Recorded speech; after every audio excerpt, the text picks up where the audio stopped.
These are images coming in from Bengaluru, as unbelievable as they may seem. This inferno is burning in one of the most crowded and popular bus depots in the city. The KPN bus depot, a private travel agency that operates more than 100 buses, mostly between Karnataka and Tamil Nadu, is ablaze at this point of time, as you can see in these disturbing images. Miscreants taking advantage of tensions over the Kaveri water war between Karnataka and Tamil Nadu have set ablaze 35 buses at the KPN bus depot, as you can see in these disturbing images that are coming in from the city of Bengaluru. I want to go straight across now to senior journalist Verghese Abraham, who is one of the few journalists who actually happens to be at the spot and actually was there when this was taking place, and he has seen it for himself. Mr. Abraham, thank you for speaking to India today. What more can you tell us about what happened? What happened at the KPN bus depot? Well, what happened at KPN's bus depot is nothing short of a targeted attack on the commercial interests of Tamil Nadu, which has been the case from morning in Bengaluru. It is not only KPN that is in fact losing out on their buses. There are 33 buses of KPN alone that has been damaged, 1 of SRS and 27 of Gokul Raj Transport. So it's a series of buses that in fact are parked at the Kengeri KPN depot. It is mostly buses from Tamil Nadu that come to this particular bus depot, and they are parked out over there. Now, we don't know when the protesters in fact were able to reach that location, because it was considered to be a far-flung place on the outskirts of the city. Kengeri is considered to be a suburb of Bengaluru, and since we don't know when these people were able to reach that particular location, but once they saw the buses being set afire, the information came in quite late. It looks like there was no security also at that place when this incident happened, and it seems that the protesters had quite a free ride in going ahead and setting these buses ablaze. And one of the other things that have contributed to it is also that most of these buses also had fuel in their tanks, which further resulted in the flames spreading, Shivaji. Verghese, this is, these are images that a lot of people are going to find unbelievable for a city like Bengaluru. The Kaveri issue is a very well-known emotional issue. It has always led to flared tempers. But what people are seeing right now on their screens across the country is shocking. You've covered Bengaluru for many, many years. You've reported from the city for many, many years. Are you as shocked as the rest of us, Verghese, by these images you're looking at right now?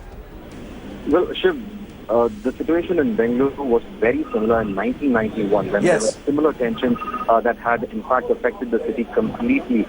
This is again a repeat of what happened in 1991, where there was targeted attack on the communities on both sides. In fact, one should also be worried about what is happening to Kannaiya in Chennai too, because there has been targeted attack on the business interests of Kannaiya. They're talking about the Woodlands Hotel, which has a branch over there that was attacked. They're talking about vehicles that are flying from Karnataka, lorries as well as buses that have been moving into that location that have also been targeted. So at the moment, it looks like Shawminists on both the sides are having a field day over the water dispute. Even some of them, if you actually go question them, don't have an inkling or a clue of what exactly the issue is. They know that they're not getting water. That is the only basic issue that is known to them, but they don't have a deeper understanding of why or for what reason the farmers are protesting also.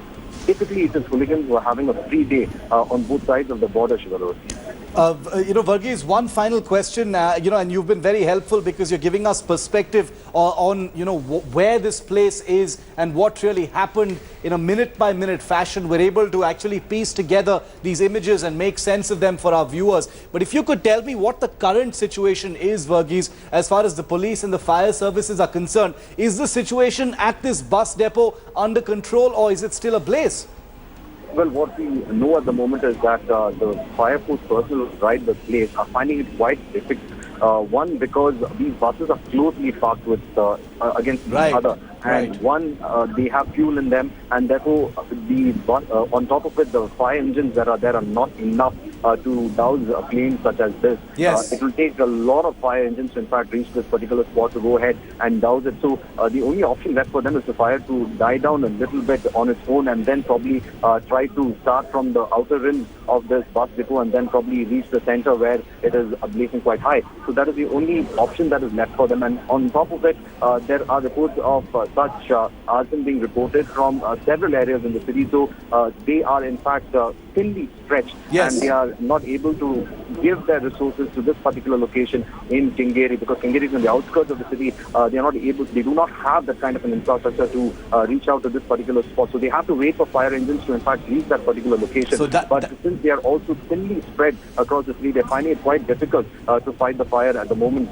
So that actually makes it a whole lot worse. Not only are these buses ablaze, but it's difficult to get to this place because it's a far-flung area on the outskirts of Bengaluru, difficult to actually access. These buses are all full of fuel. They parked very, very close together. This was a disaster simply waiting to happen. Was this a case of negligence, or did the police simply get stretched too thin to guard every single site? The KPN bus depot in Bengaluru is burning right now. Nearly 40 buses apparently are ablaze, and many more could be destroyed in the inferno that you're seeing on your screens at that depot. I want to go across and bring in, very happy to bring in Imran Qureshi, veteran journalist with News 9, who's with us live from Bengaluru at this time. Imran, pleasure speaking to you. You know, I cannot imagine what's going through your mind and your team's mind as you report on this story from Bengaluru at this time. You know, the Kaveri issue, Imran, is a well-known issue. It has always been known to inflame passions, but for things to get so terribly out of control since 1991, have images like these ever been seen in the city of Bengaluru, Imran? Well, at no point of time have 35 buses been set on fire at the same time, yes, at the same place. But they have been set on fire in Bangalore. Yes. What you are seeing today in Bangalore is probably 5% of what Bangalore saw in 1991. The best thing of today's development, I mean, out of all this negative image of Bangalore today, has been that we have that the area that there is no attack on a community. There have been some individuals who have been attacked. One individual was attacked in Bangalore on Saturday, so therefore there was an attack in Chennai today on the hotel, and then subsequently there have been some minor attacks on some people here and there. But the focus of the entire, by the way, I don't belong to News 9. Yes. Can you remove that from your... Yes, we're removing that, yes. There are two things here. One is that till the evening, nobody knew anything about the attack. Till about noon, nobody knew about the Supreme Court's decision. Right. The decision of the Supreme Court is also very odd. Karnataka sought a modification to the order, meaning reducing the quantum of water to be released. That's right. From Karnataka from 15,000 to probably 10,000 cubics. But the Supreme Court decided to reduce it to 12,000, but very strangely extended the time from 17th of September to 20th of September. Correct, yes. Now that probably is percolating now at the ground level, and that is why you see there's violence later in the evening. During the day, what happened was quite different. Imran Qureshi, thank you so much for getting us that perspective from Bengaluru. I also want to bring in India Today's very own Pratibha Raman, who's been reporting from the ground as well. Pratibha, are we expecting an update from the fire service or the police about the situation at KPN at this point of time? Because that really has become the face of what's going on in the city at this time. 35 buses, probably more, still ablaze at that bus depot. Well, Shiv, what we're given to understand is that the fire tenders as well as the police have swung into action and are trying to reach the spot, like Mr. Imran Qureshi did point out, as well as Mr. Verghese. This place is in the suburbs, and it is going to take some time until the fire tenders get to that place. Also, such massive extent of fire, something that Bangalore hasn't really witnessed, so it will take quite a fire tenders to actually douse the fire, number one. Number two, also that particular area is chock-a-block with several of the protesters. Is the traffic that has come to a standstill, and that is going to take some time to clear the traffic for the fire tenders to get there. These are some of the difficulties that are confronting the Bengaluru police as well as the fire tenders there, but all eyes are on the kind of action as well as the kind of action that will be taken in terms of This keeping the is, city yes. calm, law and order, as well as tension gripping the city. When will there be normalcy? These are the questions that are lingering in everyone's minds This here is the in Bengaluru. disturbing development that we're bringing to you, that not only is that the parts of the city ablaze, especially the KPN bus depot where 35 buses are on fire, as you can see in these images, but it's also proving to be a huge challenge for the police and the fire services to actually get to that place and bring normalcy back. In effect, that fire back under control as quickly as possible.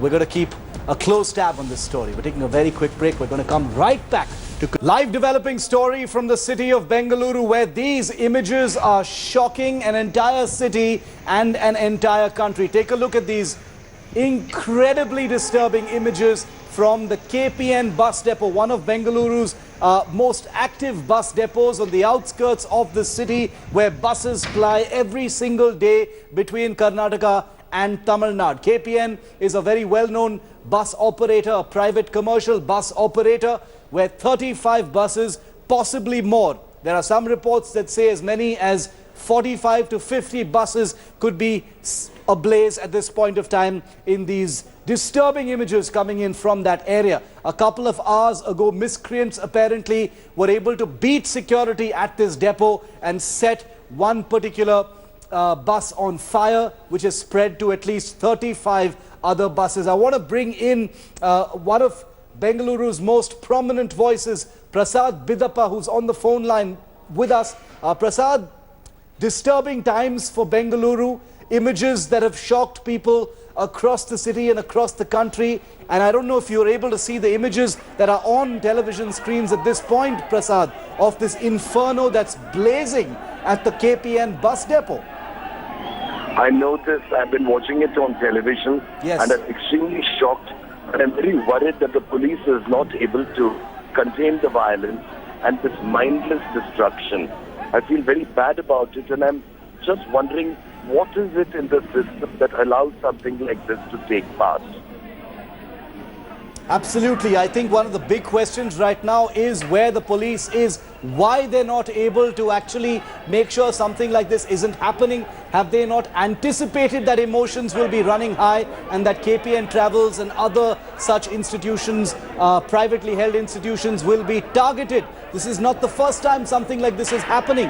Where is the real accountability? But before that, the priority is on the live situation on the ground in Bengaluru. Vehicles being torched, buses being burnt, people being beaten, shops being looted and shut down in several parts of the city, forcing the police to issue prohibitory orders in several parts of beautiful and safe Bengaluru. These are disturbing moments for the city and the country.